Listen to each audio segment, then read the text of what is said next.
नमस्कारम।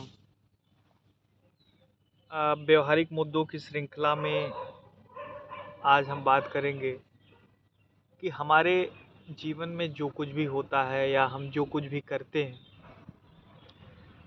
तो हमेशा हम उस पक्ष को देखते हैं जो हमारे पास नहीं होता है। हम ये देखना भूल जाते हैं कि जो हमारे पास अभी है वर्तमान में, हम उसमें आनंद को नहीं ढूँढते हैं।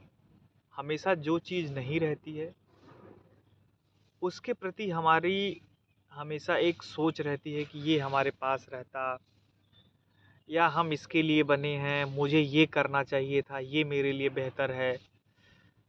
तो इन सब चीज़ों में क्या होता है कि सिर्फ़ और सिर्फ़ हम अपने समय को ख़राब करते हैं, अपने मन की स्थिरता को डिस्टर्ब करते हैं। होना ये चाहिए कि जो है हमारे पास, या निकट भविष्य में जो हमने प्लानिंग कर रखी है, उसको सोच करके और उस पर हमको काम करना चाहिए और उसमें आनंदित रहना चाहिए।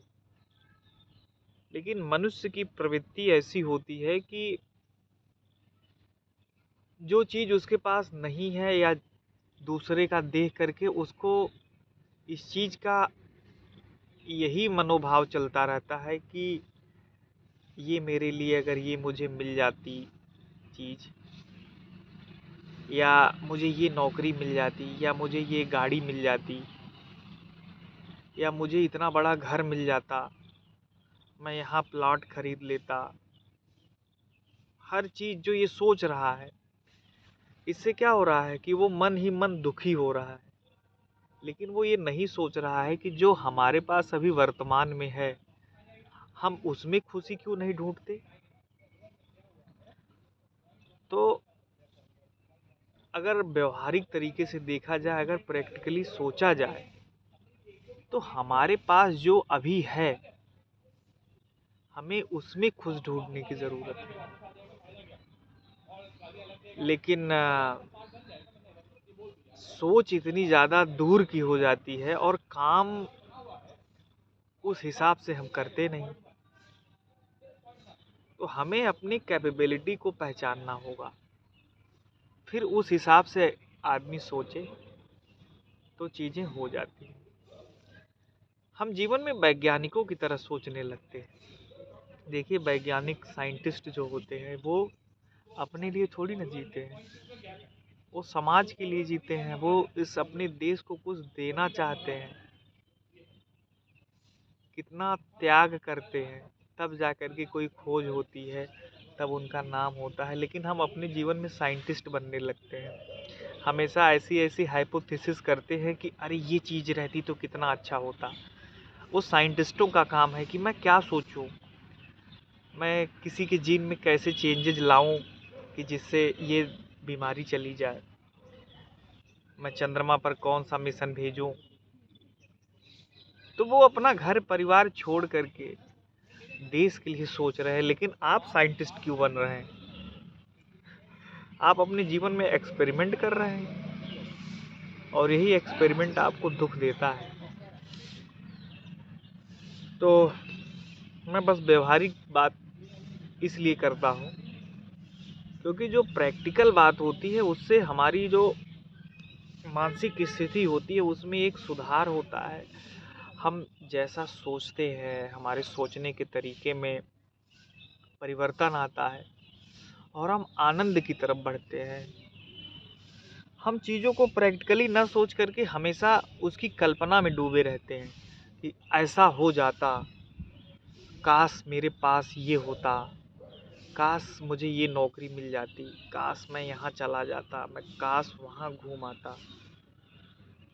इस काश ने तो लोगों की ज़िंदगी में आनंद को ख़त्म कर दिया है। आपके पास असीम प्रसन्नता के स्रोत हैं, बस उसको ढूंढने की ज़रूरत है, उस पर काम करने की ज़रूरत है। मेरा मानना है, या तो आप देश समाज के लिए करो, जैसे वैज्ञानिक सोचते हैं, कल्पना करते हैं नई नई चीज़ों को। और लेकिन जब अगर आप वैज्ञानिक नहीं हो, आप अपने तक ही सीमित रहना चाहते हैं तो आप अपनी सोच क्यों नहीं बदल रहे हैं कि जो चीज़ आपके पास है आप उसी में खुश रहिए, उसको बढ़ाइए। चिंतित क्यों रहते हैं? चिंता और चिंतन दोनों में अंतर है। तो चिंता किस बात की? लोग चिंता करते हैं, हमेशा चिंता करने से कुछ नहीं होता। चिंतन करिए किसी चीज़ के बारे में, और चिंतन बस थोड़ी देर का होता है। आप बैठिए, ध्यान लगाइए 1 घंटा, 2 घंटा, 3 घंटा। अगर आपको कॉन्सेप्ट नहीं क्लियर हो पा रहा है आपके जीवन में, 3 घंटा तो बहुत बता दिए, 10 मिनट नहीं कोई ध्यान लगा पा रहा है। आप आंख बंद करके सोचिए, माफ करिएगा, आप 10 मिनट सोचिए, विचार करिए, आपके सामने खुद उसका उत्तर मिल जाएगा। तो उसके लिए आंख बंद करना होगा, लेकिन हम खुली आंखों से सोचते हैं, खुली आंखों से देख रहे हैं। सोशल मीडिया है, इंटरनेट है, तो बाहरी दुनिया में हम इतना जकड़ गए हैं कि हमारी पास जो वर्तमान में जो चीज़ है हम उस पर फोकस ना करके हम दूसरी चीज़ों पे फोकस कर रहे हैं। तो इससे क्या होता है कि जो दुख का कारण है वो बढ़ता जा रहा है। जो चीज़ आपके लिए बनी है आप उसमें बहुत सहज महसूस करेंगे। तो इसलिए बहुत ज़्यादा सोचने विचारने से चीज़ें सही नहीं होने वाली हैं, काम करने से चीज़ें सही होती हैं। तो आज के लिए बस इतना ही रखते हैं। तब तक के लिए बहुत बहुत धन्यवाद आपका। Bye bye.